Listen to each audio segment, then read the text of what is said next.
द्वितीय स्कंद प्रथम अध्याय ईश अनुभूति का प्रथम सोपान श्लोक संख्या 16 शब्दार्थ अनुवाद एवं तात्पर्य कृष्ण कृपा मूर्ति श्री श्रीमद् चरणारविंद भक्तिवेदांत स्वामी प्रभुपाद द्वारा।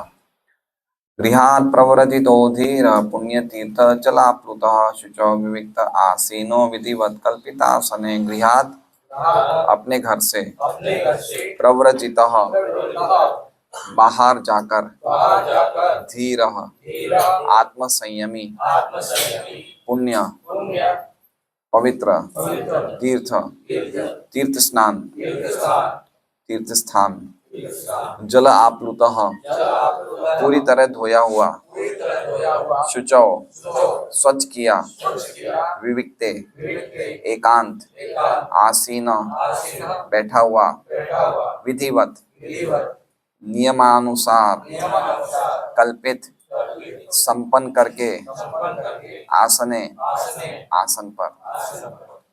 अनुवाद। मनुष्य को घर छोड़ करके आत्म संयम का अभ्यास करना चाहिए।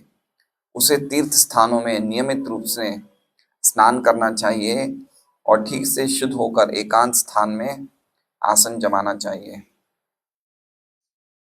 ओम अज्ञानतिमिरान्धस्य ज्ञानाञ्जनशलाकया चक्षुरुन्मिलितं येन तस्मै श्रीगुरुवे नमः। नामचेष्टमनुमपि शचीपुत्रमत्र स्वरूपं रूपं तस्याग्रजमुरुपुरीं मातुरीं राधा कुंडम गिरिवरम महोराधिका माधवाशं प्राप्त सकृतकृपया श्रीगुरुं वन्देऽहं श्रीगुरोः श्रीयुतः पदकमलं श्रीगुरुन् वैष्णवांश्च श्रीरूपं साग्रजातं सगण्डगुणाथान्वितं तं सजीवं साद्वैतं सावधूतं परिजनसहितं कृष्णचैतन्यदेवं श्रीराधा कृष्णपादान् सगणललिता श्रीविशाखान्वितांश्च गुरु वैष्णव भगवान तीन स्मरणाय विघ्न विनाशनाय स्वाय निजवांचित पूर्ण। हरे कृष्णा कृष्णा कृष्णा हरे हरे, हरे राम राम राम हरे हरे। सभी भक्तों का भागवत क्लास में स्वागत है। एक्चुअल में सिस्टम ये है कि जब हम मृदंग अच्छी तरह नहीं बजा सके तब मृदंग बजाना ही नहीं चाहिए। प्रभुपाद बोलते हैं कि मृदंग को अगर हम बजाना नहीं जानते हैं तो अध कचरा मृदंग नहीं बजाना चाहिए। उससे उससे पूरा वो संकीर्तन का माहौल डिस्टर्ब हो जाता है। इसलिए अच्छा कि अगर हम नहीं बजा सके तो खाली करताल बजाएं। मृदंग कोई एक्सपर्ट प्लेयर है, जैसे ये कानू अच्छा बजाता है, ऐसे कोई बजाने वाले हैं तो ठीक है, नहीं तो फिर हम खाली करताल से ही कीर्तन कर सकते हैं। हाँ, तो प्रभुपाद बोलते हैं, गुरु महाराज भी बोलते हैं कि मृदंग नहीं बजाना है तो फिर अध कचरा मत बजाओ। तो सभी भक्तों का स्वागत है भागवतम क्लास में। तो कल हमने देखा कि किस प्रकार से सुखदेव गोस्वामी परीक्षित महाराज को बता रहे हैं कि जब अंतकाल आ जाता है तब व्यक्ति को क्या हो जाना चाहिए। हम पहले श्लोक पढ़ेंगे। अंतकाले तु पुरुष आगते गत सात्वसः छिन्द्याद संग शस्त्रेण स्पृहां देहेनु येचतम्। राजविद्या प्रभु भी प्रॉपरली नहीं बजा पाते, उनका भी वो ढोलक मिक्सिंग होता है, उनका मृदंग प्योर नहीं होता है, इसलिए वो भी नहीं बजना चाहिए। तो कैसे अंतकाल के समय पे व्यक्ति को क्या होना चाहिए। केशव रुचि माता जी, अंतकाल के समय में व्यक्ति को क्या होना चाहिए। केशव रुचि माता जी, भगवान का स्मरण। पिछले श्लोक के अनुसार क्या होना चाहिए। मृत्यु के भय से पूरी तरह से रहित हो जाना चाहिए और उसके बाद छिन्द्याद असंग शस्त्रेण, अनासक्ति के शस्त्र के द्वारा उन्हें काट देना चाहिए। शरीर और शरीर से संबंधित अनु, पुत्र स्त्री आदि जो सुख पाने की उनमें इच्छा है, उस प्रिया है, उसको काट देना चाहिए। ठीक है, तो यहाँ हमने पिछला श्लोक पढ़ा था और उसके आगे फिर क्या करना चाहिए ये आज के श्लोक में बताया है। तो आज के श्लोक में प्रॉपर अष्टांग योग का क्या सिस्टम है। अष्ट अंग योग, अष्टांग योग मतलब 8 अंगों का योग प्रणाली। 8 अंग मतलब जिसमें 8 सिस्टम्स हैं। तो आज के जो श्लोक है उसमें 3 अंग बताए जाएंगे, यम, नियम और आसन। ये 3 अंग आज के श्लोक में बताए जाएंगे। तो कहा है कि जब व्यक्ति अपने स्त्री पुत्र से हर प्रकार की स्पृहा शरीर से काट दे, उसके बाद वो आराम से घर में रहे। मैं घर में रह सकता हूं? नहीं। तो इस श्लोक में नहीं रह सकते हो, बाहर निकल जाओ। क्या कह रहे हैं? गृहात प्रव्रजितो धीर, घर से बाहर जाओ। समझ? प्रव्रजक का अर्थ क्या हो गया? बाहर जाओ। जैसे मान लीजिए कि गोपाल प्रभु 52 नंबर गोपाल नगर में रह रहे हैं, तो यहाँ से बाहर निकल के किस में चले जाएं? 48 नंबर घर में। समझ रहे हैं? सही बात है ना? नहीं, पूरी तरह से बाहर निकल जाओ। ऐसा नहीं कि ये घर छोड़ के दूसरे घर में चले गए। समझ रहे हैं? बोले तो हम तो शास्त्र की बात मान रहे, हम तो घर से बाहर निकल गए। नहीं, ऐसे नहीं। इसमें लिखा है प्रव्रजत। प्रव्रजत मतलब प्रकृष्ट रूपेण, मतलब अच्छी तरह से निकल जाओ, मतलब वापस दूसरे घर में भी जगह मत ग्रहण करो। गृहात प्रव्रजितो धीर, तो घर से बाहर निकलना है। धीर आत्म संयमी बनना है। धीर मतलब आत्म संयमी। धीर का क्या अर्थ है? हम लोग सुखदेव गोस्वामी, अरे श्रीधर स्वामी की टीका में पढ़ेंगे धीर का अर्थ क्या होता है। तो आत्म संयमी मतलब इंद्रियों को कंट्रोल करना। और पुण्य तीर्थ जलाप्लुत, पुण्य तीर्थ मतलब जहाँ पवित्र स्थल है, जहाँ तीर्थ स्थल है वहां पे जलाप्लुत। जलाप्लुत मतलब वहां की पवित्र नदियों में स्नान करना। आप्लुत का अर्थ हो गया हमेशा भीगे हुए रहना। परम पूज्य राधा गोविंद महाराज कहते हैं कि इतना ज्यादा स्नान करना कि दिन भर कुछ ना कुछ शरीर थोड़ा बहुत भीगा रहना चाहिए, है ना। जैसे आप देखेंगे नारद जी ने ध्रुव महाराज को कहा था, जब उनको आज्ञा दी कि भाई तुम तपस्या महामंत्र का ओम नमो भगवते वासुदेव, तो कहा कि हर रोज यमुना में 3 बार स्नान करो। मधुवन में तपस्या करी थी, भागवतम में है ये सब। तो विदुर जी का भी आया है पहले स्कंद में, अगर आपने पढ़ा होगा कि विदुर जी इतना स्नान करते थे तीर्थ यात्रा में, उनके बाल हमेशा भीगे हुए रहते थे। आया था ऐसा? पढ़ा था? कुछ याद है? प्रीति भोज खा खा के हमारी मेमोरी तो शार्प हो गई होगी अब, है ना। तो विदुर जी के बाल हमेशा क्या रहते थे? आप्लुत। आप्लुत मतलब हमेशा गंगा जी का जल लगे हुए रहना चाहिए। गंगा है, यमुना है, नर्मदे है, ये जो पवित्र नदियां हैं, इतना स्नान करते रहना चाहिए, कोई ना कोई अंग भीगा रहना चाहिए। ठीक है? क्योंकि मृत्यु के टाइम पे ये नदियों का स्नान जल भी अगर भीगा, गंगा जी किनके चरणों से आई है? भगवान के चरणों से। तो भक्त गंगा जी में पाप नाश करने के लिए नहीं स्नान करता, वो इस भावना से स्नान करता है कि चूंकि भगवान के चरणों से आई है तो ये हमें भगवान के चरणों तक पहुंचा देगी। इसलिए गंगा जी में नियमित रूप से स्नान ऐसी पवित्र नदियों में करते रहना चाहिए। ये बहुत ही एक ड्यूटी है। और अब हमारे पास गंगा जी नहीं है तो हम बाथरूम में नहाते हैं, तो गंगे च यमुने च गोदावरी सरस्वती नर्मदे सिंधु सा कावेरी जलस्मिन सन्निधि कुरु। तो ये आप ये पवित्र नदियों का आह्वान करते हैं कि आप इस बाथरूम के पानी में आप प्रवेश कर लीजिए, है ना, इस तरह से। तो हमें ये महामंत्र बोलते रहना चाहिए, गंगे च यमुने च गोदावरी सरस्वती, और इसके बाद हमें स्नान करना चाहिए। तो ऐसे हमें करना चाहिए। पर्टिकुलरली पॉइंट ये है कि पवित्र नदियों में स्नान जरूर करते रहना चाहिए, है। पुण्य तीर्थ जलाप्लुत। तो पहली लाइन में क्या बताया है? घर को छोड़ दे पूरी तरह से। जो अष्टांग योग करना चाहते हैं उनको घर को छोड़ देना चाहिए। पहले स्कंद में कोई उदाहरण है जिन्होंने घर को छोड़ा? 4 उदाहरण बताइए सर्वादि माता जी। पहले स्कंद में 4 उदाहरण, 4 लोगों ने घर को छोड़ा। मनुसूत प्रभु बताइए, पहले स्कंद में इन्होंने 4 लोगों को घर को छोड़ा। बताइए गुलाब जी।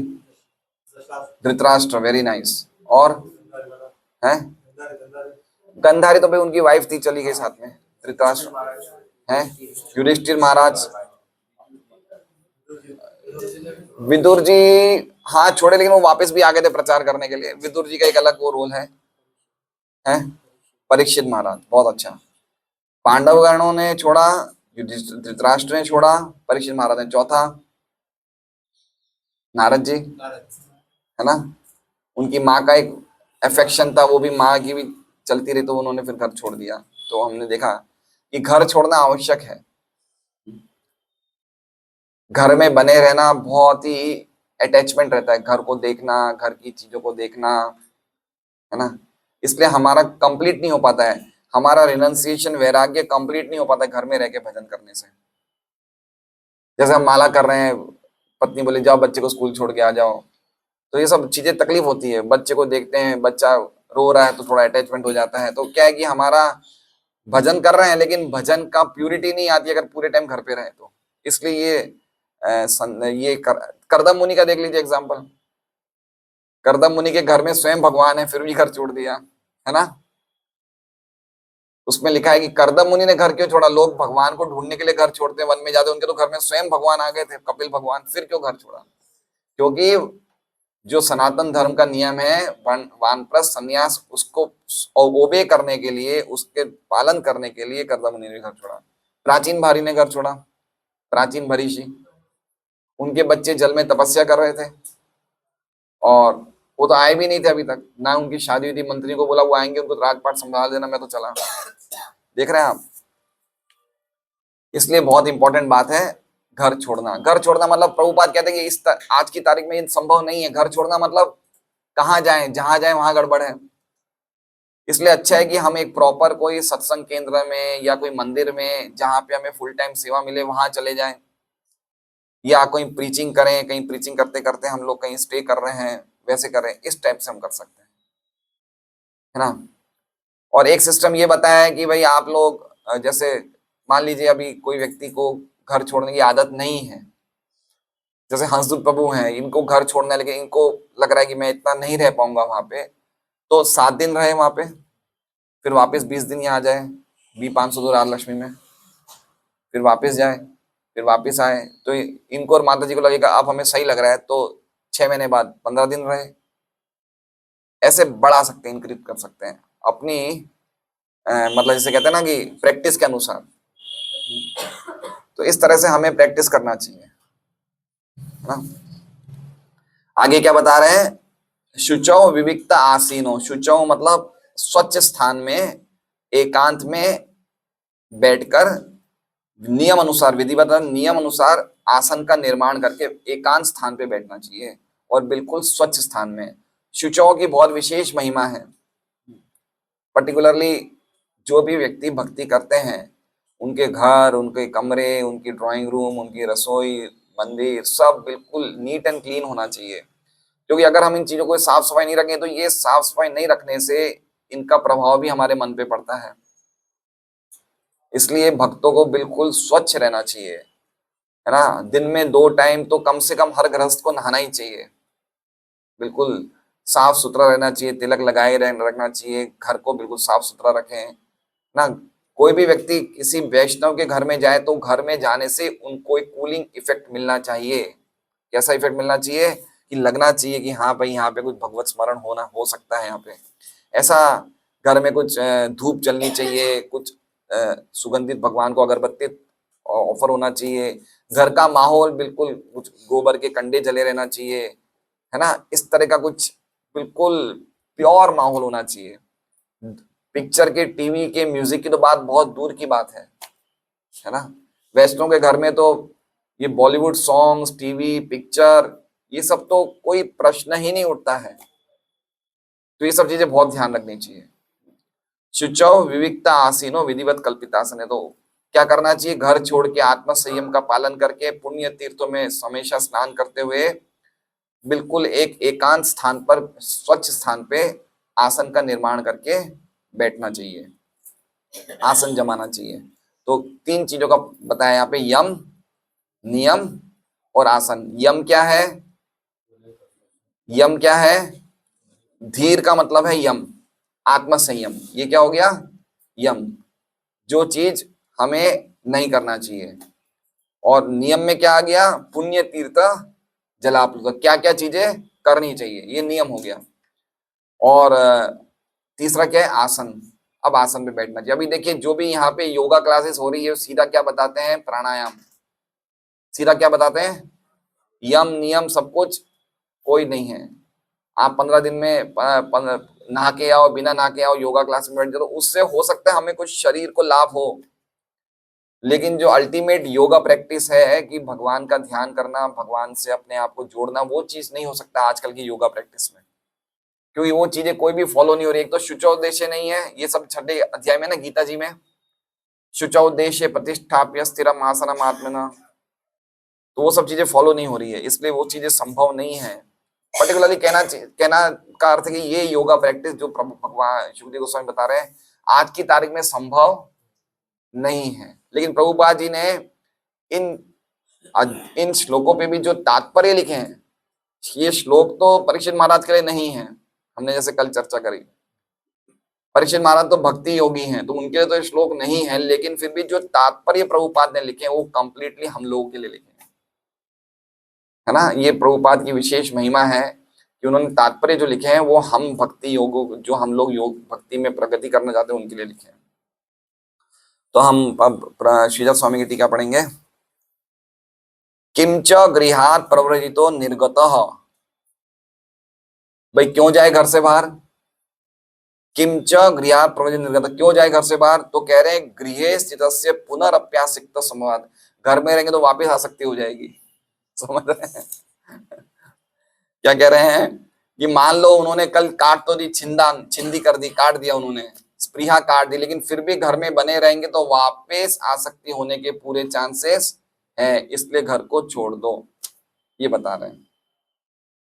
आगे कह रहे हैं कि वहां पे जाके अष्टांग योग का उपदेश करना है। धीर इति, धीर पुरुष का अर्थ बता रहे हैं ब्रह्मचार्य आदि उपलक्षणम, जो तपस्या ब्रह्मचारी आदि से शुरू होती है उसे कहा गया है धीर। समझ रहे बात को। तो कौन सी तपस्या शुरू होती है, सबसे पहले ब्रह्मचर्य, फिर अहिंसा, फिर सत्य, फिर अस्तेय, फिर अपरिग्रह, लेकिन इसका शुरुआत किससे होती है, ब्रह्मचर्य से। एक बहुत सुंदर श्लोक है भागवत का, उसमें कह रहे हैं तपसा ब्रह्मचर्येण शमेन च दमेन च त्यागेन सत्य शोचाभ्याम यमेन नियमेन वा। तो तपसा किससे शुरू होती है, ब्रह्मचर्य से। ब्रह्मचर्य का पालन नहीं कर सकते हैं हम जीरो हैं, ठीक है, कोई क्लास नहीं है हमारी, कोई क्लास नहीं है।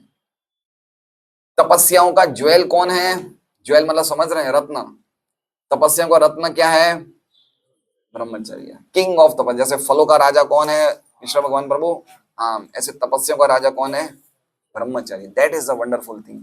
प्रभुपाद कहते हैं एक जगह बोले कि तपस्या कर ब्रह्मचारी करने वाले जो भक्त नहीं होते हैं, लेकिन दूसरी फील्ड्स में भी जो ब्रह्मचर्य का पालन करते हैं वो अपनी अपनी फील्ड में बहुत एक्सपर्ट हो जाते हैं।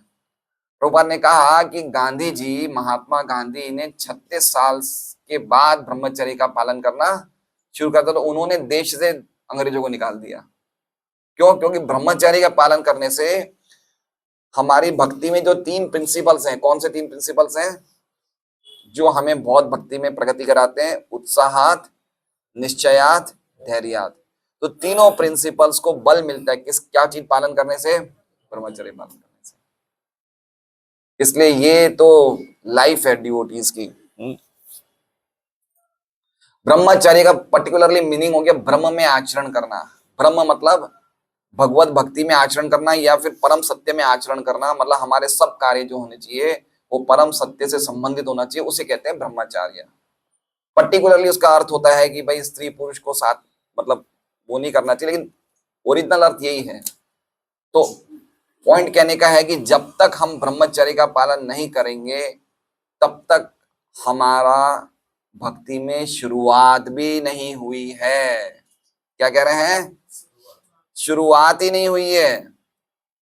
अगर आपको विश्वास नहीं है ये बात पे, तो उपदेशामृत का क्या कहते हैं, वो शुरुआत का क्या बोलते हैं, प्रीफेस बोलते हैं या इंट्रोडक्शन बोलते हैं, उसमें प्रभुपाद जी लिखते हैं कि जब तक हम मन को और इंद्रियों को कंट्रोल नहीं करेंगे तब तक तो हम सत्वगुण के लेवल पे पहुंचेंगे। रजोगुण तमोगुण में तो कोई प्रश्न ही नहीं है ये सब चीजों का, है ना, इतना स्ट्रांग है। क्योंकि ब्रह्मचार्य से क्या होता है, माइंड स्ट्रांग होता है। माइंड स्ट्रांग होता है तो मन चीजों को धारण कर सकता है ना, मन चीजों को धारण कर सकता है ना। बहुत इंपॉर्टेंट चीज है ये, और आज की तारीख में ये चीज पूरी तरह से लोग भूल रहे हैं। एक ये बुक है, मेरे हिसाब से हम पहले इस बुक पे रीडिंग भी करते थे, याद है पूर्णानंद प्रभु के घर पे बचपन के दिनों में, है ना। एक दिन रखा था हमने जब हम लोग रोज 2 या 4 पेज रीडिंग करते थे पूर्णानंद प्रभु के घर पे। तो किन भक्तों के घर में बुक नहीं है? हिंदी में आती है तो खैर, इंग्लिश में बता रहा हूँ। हाँ, ये तो बहुत पुराना एडिशन है। ये तो मेरे हिसाब से ये जब मैं नया नया आया था तब मैंने महाराज से साइन करवाया था। कब की है ये? 2000, सन 2001 की है तो। हाँ, अल्टीमेट है बुक। क्या है ये? अल्टीमेट। अल्टीमेट मतलब मेरा तो निवेदन है कि आज की तारीख क्या है? आज तारीख क्या है? 21 तारीख है। 200, 250, 250 पेज है। आप रोज 10 पेज पढ़ के ये महीने तक पूरा कंप्लीट कर दीजिए। मतलब आपको लगेगा कि आप कहीं और ही चले गए हैं। यहाँ तक कि बड़े बड़े सन्यासी, बड़े बड़े ब्रह्मचारी इस बुक को पढ़ते हैं।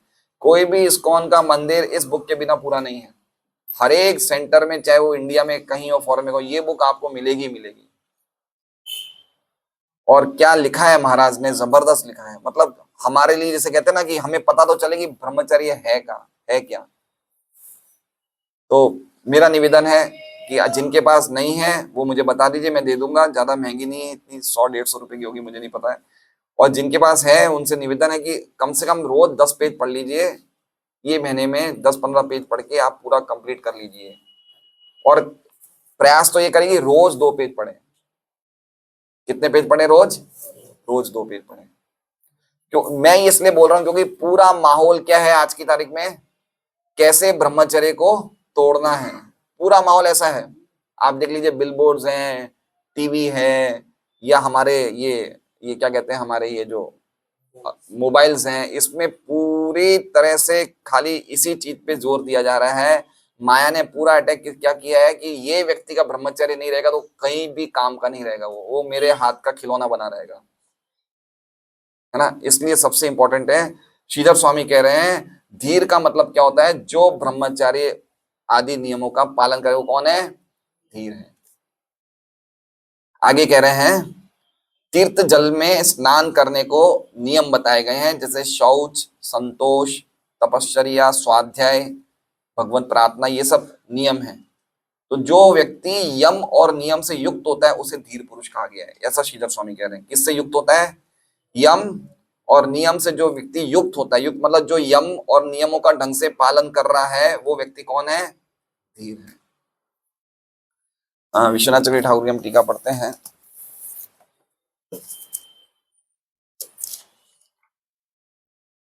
ये कैसे संभव है?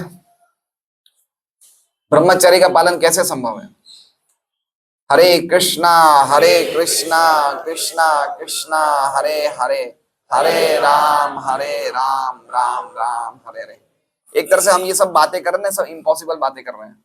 समझ रहे हैं बात को? क्योंकि ये चीजें उनके लिए फॉलो होता संभव है जिन्होंने ब्रह्मचर्य का बचपन से पालन किया हो, गुरुकुल में गए हो, एक गुरु के मार्गदर्शन में हो। तो हम लोग तो ऑलरेडी सब कुछ, ये सब चीजें, कुछ चीजें को हमने फॉलो किया ही नहीं है, सब चीजें, ना विवाह के पहले ना विवाह के बाद, है ना। तो अब हम भक्ति में आ गए, तो हमारा जो एकमात्र स्ट्रेंथ है वो क्या है? कृष्ण के चरणों को छोड़िए मत, कृष्ण के चरणों को पकड़े रखिए और इसी भावना से प्रार्थना करते रहिए। तो कहीं जाके ये फ्लो स्टॉप हो सकता है, अन्यथा बहुत मुश्किल है। ठीक है, तो घबराइए मत, हमारे लिए, सबके लिए उम्मीदें हैं। अगर हम लोग अच्छी तरह बिना अपराध के, नाम अपराध के हम लोग जप करेंगे, हर चीज पॉसिबल है। विश्वनाथ चक्रवर्ती ठाकुर की टीका है, धीर का अर्थ बताया है। धीर प्रतिनिधित्व करते हैं अष्टांग योग की पहली अवस्था के, यानी कि यम का, जैसे कि ब्रह्मचार्य का। पवित्र तीर्थों में स्नान प्रतिनिधित्व करता है अष्टांग योग की दूसरी अवस्था, नियम का। और आसन पे बैठना प्रतिनिधित्व करता है कुश या चेलाजिन। चेलाजिन मतलब समझ रहे हैं, वो मृग की छाल। तो ऐसा होता है कि पहले कुश का आसन बिछाया जाए, उसके ऊपर मृग की छाल बिछाई जाए, उसके ऊपर है वस्त्र, उसके ऊपर बैठना चाहिए। तो मृग की छाल का बहुत इंपॉर्टेंस है कि क्योंकि वन में लोग ध्यान करते हैं तो कोई जहरीला जानवर, बिच्छू विच्छू, सांप, वो मृग की छाल के पास आते नहीं है। इसलिए डियर स्किन का बहुत इंपॉर्टेंस है। मृगछाल पे बैठ के आसन जमाना चाहिए इस तरह से। तो ये विश्वनाथ चक्रवर्ती ठाकुर की टीका है। हम प्रभुपाद जी का तात्पर्य पढ़ते हैं।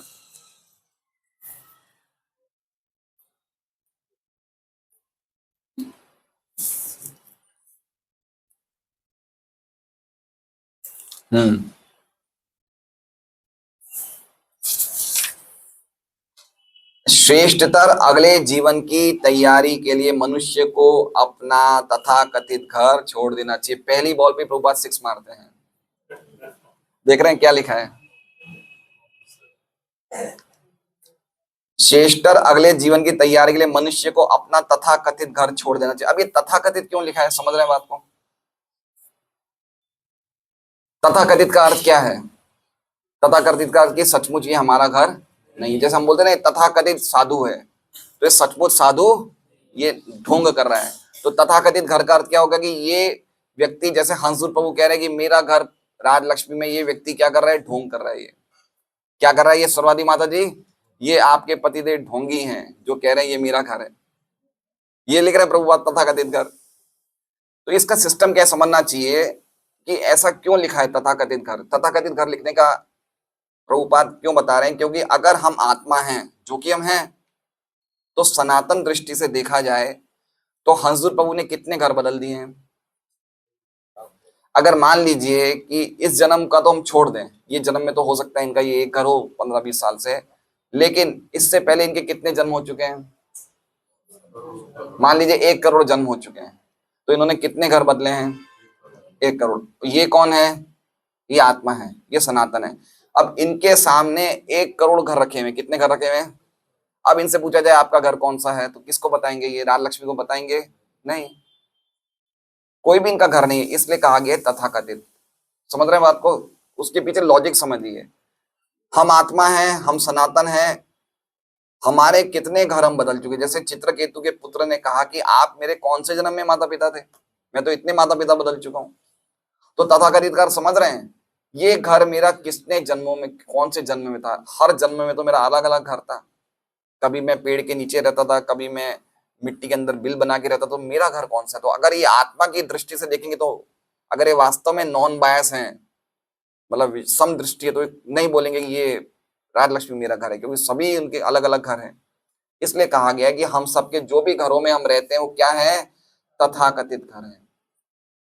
ठीक है? अच्छा, तथाकथित घर ही काफी नहीं है, उस घर को हमने बहुत सारी चीजों से भर रखा है। सही बात है? कितनी वस्तुओं से उस घर को भर रखा है, पूरा पूरा खचाखच भरा हुआ है हमने। तो इसलिए प्रभुपाद कह रहे हैं कि अगले जीवन की अच्छी तैयारी के लिए हमें ऐसे तथाकथित घर को छोड़ देना चाहिए। वर्णाश्रम धर्म या सनातन धर्म की पद्धति कहती है कि 50 वर्ष की आयु पार कर लेने के पश्चात जितना जल्दी हो सके पारिवारिक भार से वैराग्य ले लेना चाहिए। अब एक बात समझिए, हमने पिछले श्लोक में क्या कहा था? अंतकाले तु आगते, अंतकाले तो पुरुष आगते गत साधवस। तो इसका अर्थ क्या होगा कि जब हमें पता चल जाए कि अंतकाल आने वाला है, तो हमें मृत्यु के भय से मुक्त हो जाना चाहिए। ठीक है? तो क्या उम्र में हमें ऐसा सोचना चाहिए? 50 साल में। कभी भी ये नहीं सोचना चाहिए कि 70 साल 75, तब नहीं, तब तो उम्र चली गई। क्योंकि अब घर छोड़ने की बात है, तो घर छोड़ा 80 साल में थोड़ी जाएगा भाई। आप योग प्राणायाम करोगे, आसन यम नियम करोगे, तो ये तो कब करोगे? जब शरीर स्वस्थ होगा तब करोगे ना। इसलिए घर छोड़ने की बात हो गई, वो कब हो गई है? प्रभुपाद वापस कह रहे हैं कि 50 साल की आयु पर पार कर लेने के पश्चात जितना जल्दी हो सके पारिवारिक भार से वैराग्य ले लेना चाहिए। बहुत इंपॉर्टेंट बात है। नहीं तो ये सब चीजें नहीं हो पाएगा। ये क्या कहते हैं, घर से अटैचमेंट, ये सब। और जिनका व्यक्ति का घर का अटैचमेंट लेके, मान लीजिए रेशमा माता जी का घर के अटैचमेंट में चले गए शरीर छोड़ के, तो संभावना है कि कॉकरोच बन सकते हैं उसी घर में। ये ऐसे दृष्टांत आए हैं। रेशमा माता जी नहीं, हम सभी लोग, क्योंकि घर में रहेंगे तो अटैचमेंट बना रहेगा। आज समझिए, अगर हम घर में बैठे रहते हैं, घर के लोगों को देखते हैं, तो अपना अपना चित्त तो उनमें लगा रहता है ना। अब मान लीजिए अगर आप 4-5 दिन के लिए वृंदावन जाएंगे, तो घर के लोगों को देखेंगे नहीं, तो घर के लोगों के प्रति अपने आप मन थोड़ा कम होगा नहीं होगा? कभी कभी तो कुछ भक्त तो जाते वृंदावन, उनको घर की याद ही नहीं आती सूरत की। सही बात है ऐसा प्रतीति माता जी? देखिए अरविंद जी देख लीजिए, 10 दिन में फोन भी नहीं किया आपने। तो कहने का वाला समझ रहे हैं? घर छोड़ने के पीछे पॉइंट क्या है कि बार बार आप उन चीजों को देखते हो तो आपका अटैचमेंट अपने आप जागृत हो जाता है। भाई बच्चे हैं, पोते हैं, ये टाइम पे चले जाएं, स्कूल पहुंच जाएं, कुछ गड़बड़ नहीं हो, तो मन में ये सब बातें आई जाती है। इसलिए कहा गया कि 50 साल के बाद आप लोग उससे छूट जाए, नहीं तो आपका मन स्ट्रांग नहीं हो पाएगा, स्टेबल नहीं हो पाएगा, लगा नहीं रहेगा भगवान में। आधुनिक सभ्यता पारिवारिक सुविधाओं पर आधारित है, जिसे सुख सुविधाओं का सर्वोच्च मानदंड माना जाता है। अतः प्रत्येक व्यक्ति सेवानिवृत्ति के पश्चात ऐसे घर में रहना चाहता है जो सुंदर स्त्रियों तथा बच्चों से भरा पूरा हो। वो ऐसे सुविधापूर्ण घर से बाहर जाने की रंच मात्र भी इच्छा। देखिए कितनी सही बात बता रहे प्रभुपाद। भला ज्यादातर व्यक्ति क्या सोचता है कि एक बार मेरी ओल्ड एज आ जाए तो मैं घर में रहूंगा बिल्कुल सुरक्षित, और बच्चे परिवार के बीच में रहूंगा, हम लोग कुछ समय लगा लेंगे, टीवी देख लेंगे, ताश खेल लेंगे, अच्छी तरह सुखपूर्वक रहेंगे। लेकिन ये क्या है, ये सब चीजें हमें और ज्यादा बांध रहा है ना। हमें लगता है यही सबसे बड़ा सुख है, इससे बढ़कर कोई सुख नहीं है। लेकिन ये सुख नहीं, अल्टीमेटली ये हमारा एंटेंगलमेंट का, हमारा बंधन का बहुत बड़ा कारण है। अतः प्रत्येक व्यक्ति, हाँ, उच्च सरकारी अधिकारी तथा मंत्री मृत्यु के समय तक अपने उपहार रूपी पदों पर चिपके रहते हैं और वे इन घरेलू सुविधाओं से बाहर निकलने का स्वप्न में भी विचार नहीं करते हैं। क्या लिखा हुआ है इसमें? उपहार रूपी पद। उनको जो पद मिलते हैं किसमें मिलते हैं? उपहार। उपहार मतलब गिफ्ट में। जितने भी मंत्री हैं आज की तारीख में, उनको जो पद मिले कैसे मिले हैं? गिफ्ट में मिले हैं। गिफ्ट का मतलब समझ रहे हैं? एक व्यक्ति तो होता है जो योग्यता से कुछ चीज प्राप्त करता है, और एक व्यक्ति को गिफ्ट मिल जाता है। तो पॉइंट ये कहना चाहते हैं प्रभुपाद की, जितने भी ज्यादातर जो जितने भी मैनेजमेंट वाले जो हैं, राजनीतिक नेता हैं, इनका कोई योग्यता है नहीं। इनको उपहार में गिफ्ट तो मिल गए, लेकिन अब इन गिफ्ट को छोड़ना नहीं चाहते हैं, वो पदों को छोड़ना नहीं चाहते, उसमें ही बने रहना चाहते हैं। और वो इन घरेलू सुविधाओं से बाहर निकलने का स्वप्न में भी विचार नहीं करते। ऐसे व्यामोह से बंधकर भौतिकवादी व्यक्ति इससे भी अधिक सुखी जीवन की विविध योजनाएं तैयार करते हैं। ये पूरा किस पे बोलते हैं? पूरे किस पे बोला जा रहा है? गृहात। देखिए ये पूरा ये जो श्लोक है ना आज का, ये वाला, ये जो क्या कहते हैं, ये परपट तात्पर्य, ये 2 शब्दों पे है। एक तो गृहात प्रव्रजितों पे है और एक धीर पे है, 2 चीजों पे। तो अभी जो हम चर्चा करेंगे किस पे कर रहे हैं? गृहात प्रव्रजितों पे। वो बना रहना चाहता है, और क्या कह रहे हैं, वो प्लानिंग करता रहता है अधिक सुखी जीवन की विविध योजनाएं तैयार, मतलब योजनाएं बना रहा है कि मेरा जीवन सुखी हो जाए, लेकिन खुद के लिए कोई योजना नहीं बना रहा कि मेरा क्या होगा।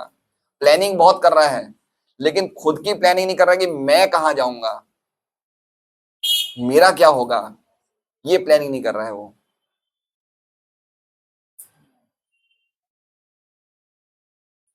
किंतु क्रूर मृत्यु सहसा बड़े से बड़े योजनाकारों को उसकी इच्छाओं के विरुद्ध उठा लेती है और उसे इस शरीर को त्याग कर दूसरा शरीर धारण करने के लिए बाध्य कर देती है। पॉइंट ये है कि आपको घर या तो स्वेच्छा से छोड़ो या छुड़वा दिया जाएगा। सही बात है धर्मवत्सल प्रभु?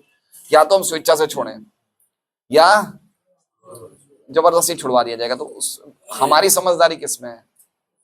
स्वेच्छा से छोड़ें, है ना। जबरदस्ती छुड़वाया जाएगा तो उसमें कुछ मजा नहीं आएगा, है ना। तो स्वेच्छा से छोड़ा जाए ना, वो अच्छा। लात मार के भगाया जाए वो अच्छा नहीं है, है ना। तो यहाँ तक कि सरकार भी 50-60 साल बाद तो अपने एम्प्लॉयज को, क्या है अभी विजय जी, क्या है रिटायरमेंट एज? 58, 60 हो गया क्या? तो सरकार भी 60 साल में तो छोड़ रही है ना अपने एम्प्लॉयज को। सरकार भी जानते भी इस उम्र के बाद उनको रिटायरमेंट दे देना चाहिए, उससे ज्यादा वो लोग भी नहीं काम करवाते हैं, लेकिन हम लोग नहीं छूटना चाहते हैं।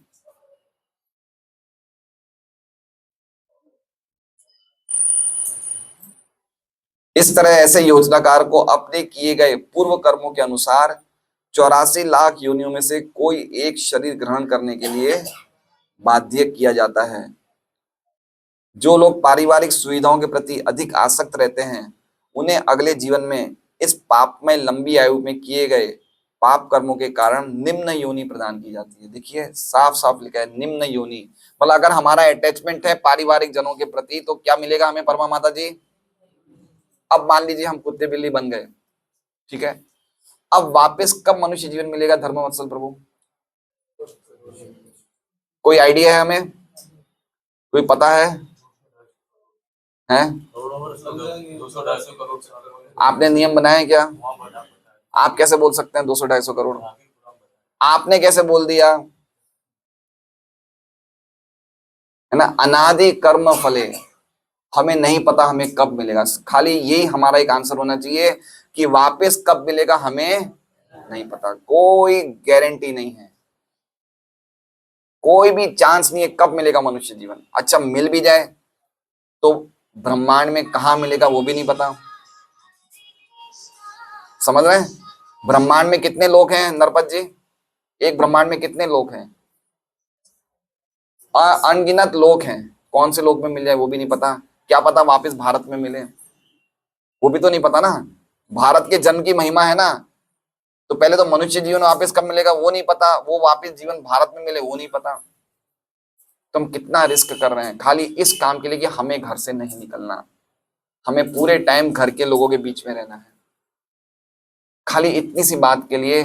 और ये अटैचमेंट खाली मनुष्यों में नहीं है, सब में है, ये जानवरों में भी है, सब में है, सब में अटैचमेंट होता है।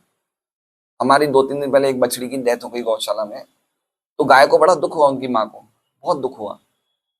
तो अटैचमेंट हर एक योनियों में देखने को मिलता है। तो हम कोई मनुष्य योनि में उसको अटैचमेंट को बढ़ा के कोई बहुत बड़ा कोई बहुत बड़ी हम लोग उपलब्धि नहीं कर रहे हैं। हम लोग ये पूरा पूरा ये जो सनातन धर्म की प्रणाली है, ये पूरा इस अटैचमेंट को धीरे धीरे कम करके जीरो पे लाना है ना। लेकिन हम लोग क्या सोच रहे हैं कि हमें पूरे टाइम ऐसे बने रहना है ना। हम लोग क्या कर रहे हैं, ये सुसाइडल पॉलिसी है, आत्मघाती कार्य कर रहे हैं हम लोग। अभी और भी खतरनाक बातें सुनेंगे आप लोग, धैर्य रखिए। धीर बनना चाहते हैं ना आप, धैर्य रखिए। देखिए क्या क्या सुनेंगे अभी, ऐसी ऐसी चीजें सुनेंगे कि आज तो आपको प्रसाद भी अच्छा लगेगा नहीं लगेगा पता नहीं। बैठिए कोई बात नहीं। इस तरह मानव जीवन की सारी शक्ति नष्ट हो जाती है। मानव जीवन की सारी शक्ति नष्ट हो जाती है, इसका मतलब ये हुआ कि उन्हें शक्ति तो मिली थी बाहर निकलने के लिए, लेकिन वो बन के गया है निम्न योनि में जन्म लिया तो उनकी शक्ति पूरी वेस्ट हो गई।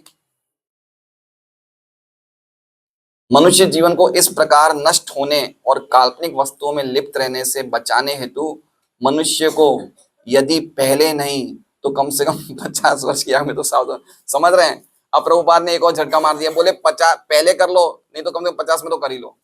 क्या लिखा है? पहले नहीं तो 50 वर्ष में तो कर ही दो। मतलब उनकी इच्छा क्या है कि पहले ही कर लो। देखिए क्या लिखा है, लिखा है ना कि पहले नहीं, if not early then at least 50।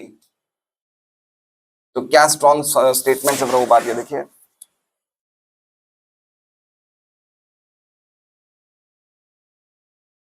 सिद्धांत ये है कि मनुष्य इसे स्वीकार कर ले कि मृत्यु की खतरे की घंटी 50 वर्ष की आयु पूरी करने के पहले ही बज जाती है।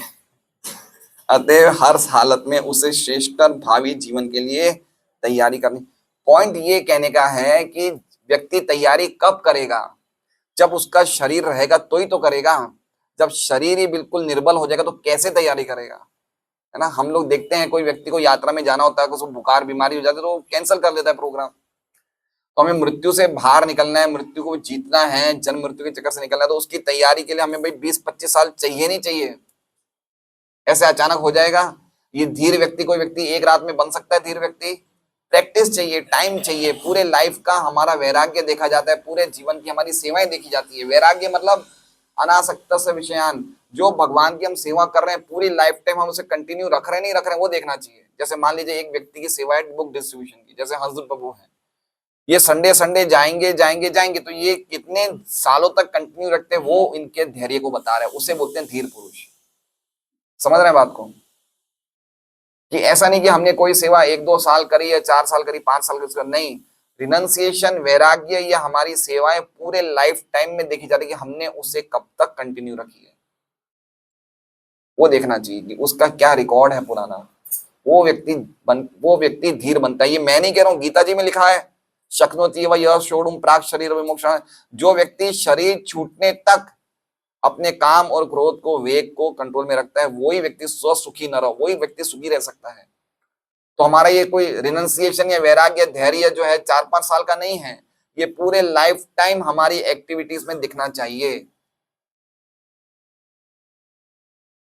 इसलिए पॉइंट ये कहने का जरूरी है कि हमें उसके लिए समय चाहिए, टाइम चाहिए हमें।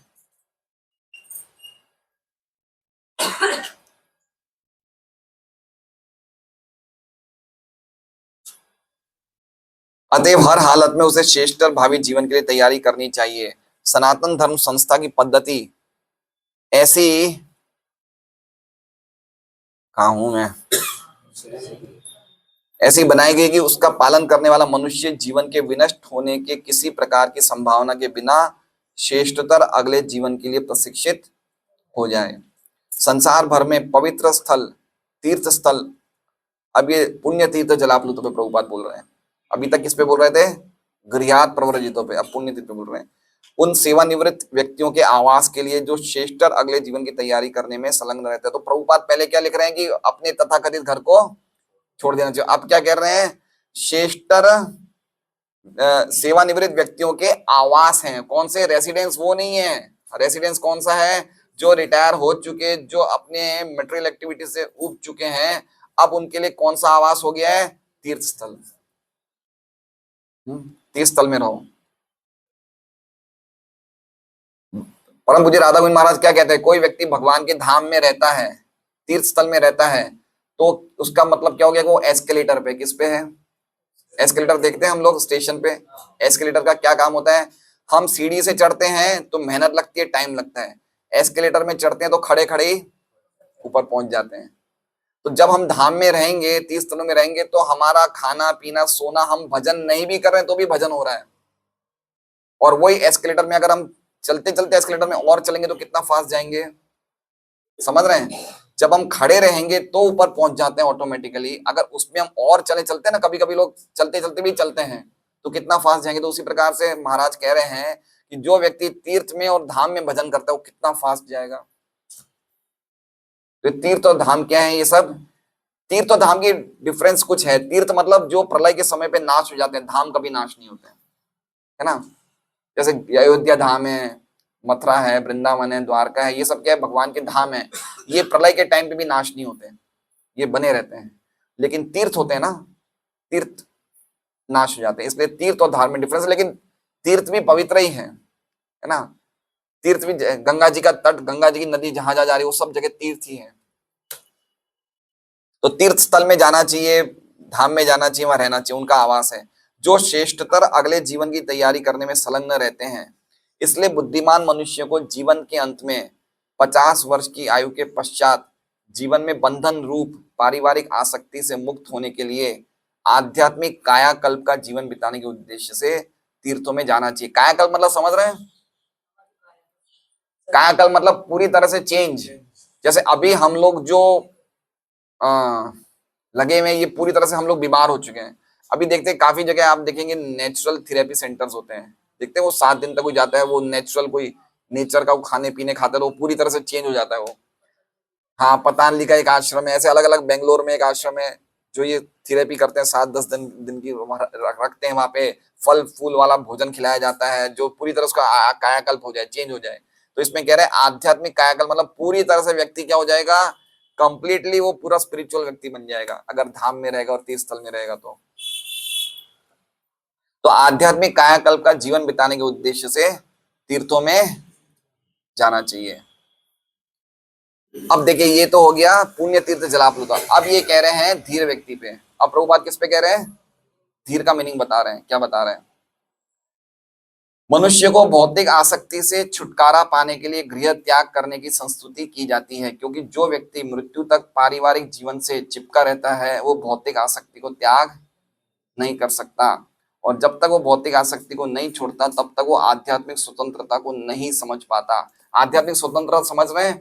आध्यात्मिक स्वतंत्रता मतलब नारद मुनि, हमने पढ़ा था पहले स्कंद में, जब वो भगवान के महान भक्त बन गए तो वो कहीं भी घूम सकते थे। ये स्वतंत्रता का एक वर्ड आया था उसमें कि वो अब फ्री हो गए, वो भगवान के धाम, वैकुंठ लोग, सिद्ध लोग, जहां जाना चाहे वो जा सकते हैं। तो हम सबको भी क्या है, आध्यात्मिक स्वतंत्रता चाहिए। हम एक शरीर में या एक जगह रहना नहीं चाहते हैं, हम भी चाहते हैं कि हम फ्री हो जाएं, हम कहीं भी जा सकें, है ना। मतलब कहने का लगे अगर हमारा असली स्वरूप प्रकट हो जाए तो हम कहीं भी जा सकते हैं। तो इसे कह रहे हैं प्रभुपाद आध्यात्मिक स्वतंत्रता। अभी हमारी आध्यात्मिक स्वतंत्रता नहीं। अगर हमें अभी जाना है रामेश्वरम, कितने घंटे लगेंगे, और अगर हम आध्यात्मिक स्वतंत्र तो तुरंत पहुंच सकते हैं वहां पे। इसे कहते हैं आध्यात्मिक स्वतंत्रता। बन गई टिकटें, बन गई।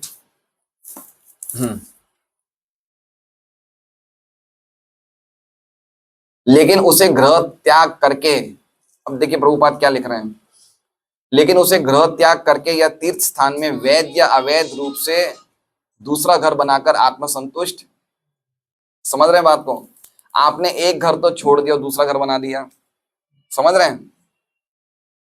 हमने अपना घर तो सूरत में छोड़ दिया और हम चले गए वृंदावन, वहां हमने एक और घर बना दिया, और वहां भी हमें वही फैमिली सुख चाहिए।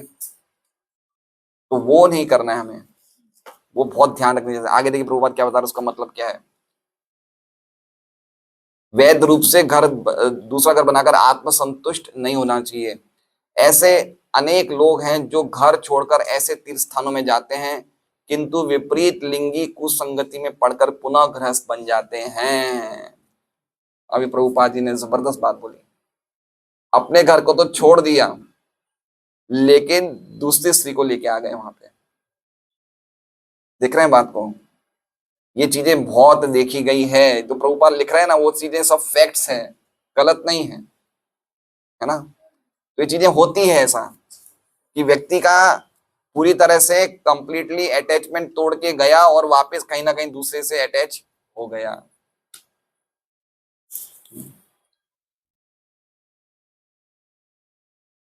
माया की मोहिनी शक्ति इतनी प्रबल है कि जीवन की प्रत्येक अवस्था में, यहाँ तक कि अपने सुखी घर का त्याग करने के पश्चात भी मनुष्य ऐसे मोह में पड़ सकता है। अतएव ये अनिवार्य है कि मनुष्य ब्रह्मचर्य द्वारा यौन लिप्सा से रहित होकर आत्म संयम का अभ्यास करे। पूरा धीर पे बोल रहे हैं, पूरा किस पे बोल रहे हैं, यौन लिप्सा से रहित होकर। वही बात जो श्रीधर स्वामी ने कही, ब्रह्मचर्य का पालन। बहुत स्ट्रॉन्ग स्टेटमेंट्स हैं, बहुत स्ट्रॉन्ग स्टेटमेंट्स। हम नहीं समझ सकते कि हमारा स्टेज क्या है और हम जो पढ़ रहे हैं वो क्या बातें हमें सुनी जा रही है, लेकिन हमें प्रयास करना चाहिए ये सब चीजों का पालन करने का, अगर वास्तव में हम स्ट्रॉन्ग होना चाहते हैं।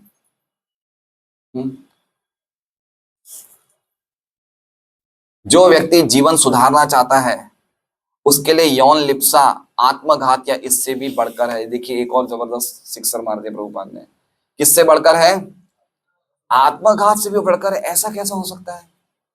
आत्मघात मतलब समझ रहे हैं, सुसाइड। व्यक्ति सुसाइड क्यों करता है। अच्छा, वो सुसाइड कर रहा है, उसे पता है कि मैं सुसाइड कर रहा हूं। जो व्यक्ति सुसाइड करता है उसे पता है ना कि मैं सुसाइड कर रहा हूं, कितना बड़ा गलत काम कर रहा हूं, फिर भी वो करता है। तो इसमें क्या बताया, यौन लिप्सा क्या है, आत्मघात से भी ज्यादा है। उसे पता है कि मुझे नहीं करना चाहिए, फिर भी करता है।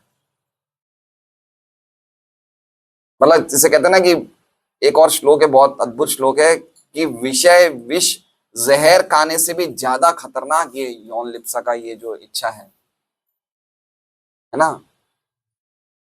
क्या क्या स्टेटमेंट्स हमें, खाली धीर व्यक्ति पे प्रभुपाद बोल रहे हैं, धीर बनना है ना।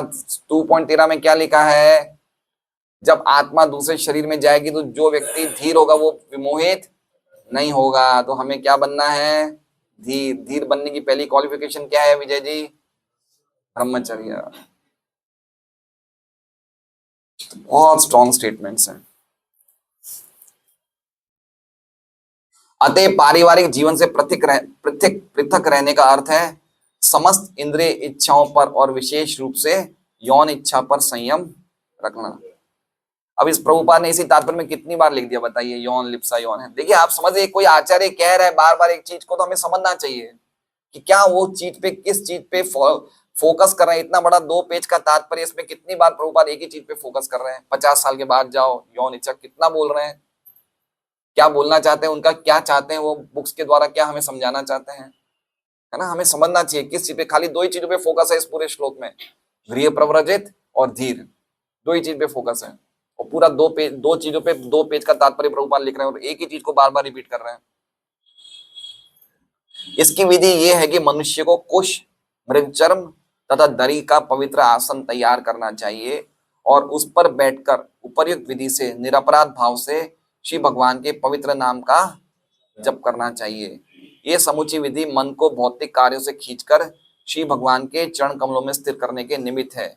यही सरल विधि है सर्वोच्च आध्यात्मिक सफलता दिलाने में सहायक। वही पॉइंट जो हमने पहले भी कहा था, हरे कृष्णा कृष्णा कृष्णा हरे हरे, हरे राम राम राम। इसके अलावा और कोई उपाय नहीं है ना। 2 धीर व्यक्तियों का वर्णन आता है, एक तो हरिदास ठाकुर का, एक कालिदास जी का एक नाटक था जिसमें उन्होंने शिव जी को धीर कहा। किसको कहा है धीर? शिव जी को धीर कहा। और एक कौन है? हरिदास ठाकुर। दोनों को विचलित होने के पूरे चांस थे, लेकिन दोनों ने अपना आत्म संयम बनाए रखा, इसलिए इनको शिव जी को सबसे बड़ा धीर कहा जाता है और हरिदास ठाकुर को भी धीर कहा जाता है। तो धीर का मतलब क्या हो गया? जो यम और नियमों को स्ट्रिक्टली फॉलो करे, पर्टिकुलरली ब्रह्मचारी आदि जो तपस्या है उनको अच्छी तरह फॉलो करे, तो व्यक्ति धीर बन सकता है। और इसका सबसे बड़ा तरीका आज की तारीख में है फुल टाइम सेवा, और कोई तरीका नहीं है। हम जबरदस्ती इस फोर्स को स्टॉप नहीं कर सकते। जैसे मान लो अंकित की जलेबी खाने की इच्छा है और अंकित को जलेबी इसके मुंह में आ रही है, उसके मुंह से खींच ली जाए तो ये स्टॉप हो गई ना जलेबी अंकित के लिए। लेकिन अंकित दिन भर जलेबी का स्मरण करेगा ना। उसी प्रकार से हम स्टॉप करेंगे तो वही चीज हम बार बार याद रखेंगे। इसलिए अच्छा है कि हमें एक सेवा में लगना पड़ेगा, एक सर्विस में, कृष्ण की सेवा में जब तक हम नहीं लगेंगे, प्रैक्टिकल सेवा में, ये चीजों को बंद करने के बाद भी ये हमारे मन में चलती रहेगी और फिर हमें अटैक कर देगी, है ना। रबड़ बैंड देखा आपने? रबड़ बैंड देखा है? हम लोगों का वैराग्य कैसा है? रबड़ बैंड की तरह, कुछ दूर तो जाता है लेकिन ज्यादा खींचने से क्या हो जाएगा? वापस आ जाएगा। आप समझ रहे हैं? तो उसी प्रकार से अगर हमें वास्तव में इन प्रिंसिपल्स को लाइफ में फॉलो करना है तो हमें 24 घंटे कृष्ण सेवा में लगे रहना पड़ेगा, है ना। तो हम कहीं जाके वास्तव में ब्रह्मचर्य का पालन कर सकते हैं। हरे कृष्ण। श्रीमद् भागवतम की जय। कल हमारे शुभ समाज के अध्यक्ष माधव श्याम सुंदर प्रभु आ रहे हैं और उनके प्रवचन हमेशा बड़े क्रांतिकारी रहते हैं। तो कल आप लोग विशेष रूप से सब लोग आइए, ज्यादा से ज्यादा लोग पधारिए। सुबह ठीक 7:45 उनकी क्लास शुरू हो जाएगी। हरे कृष्णा। आज का प्रसाद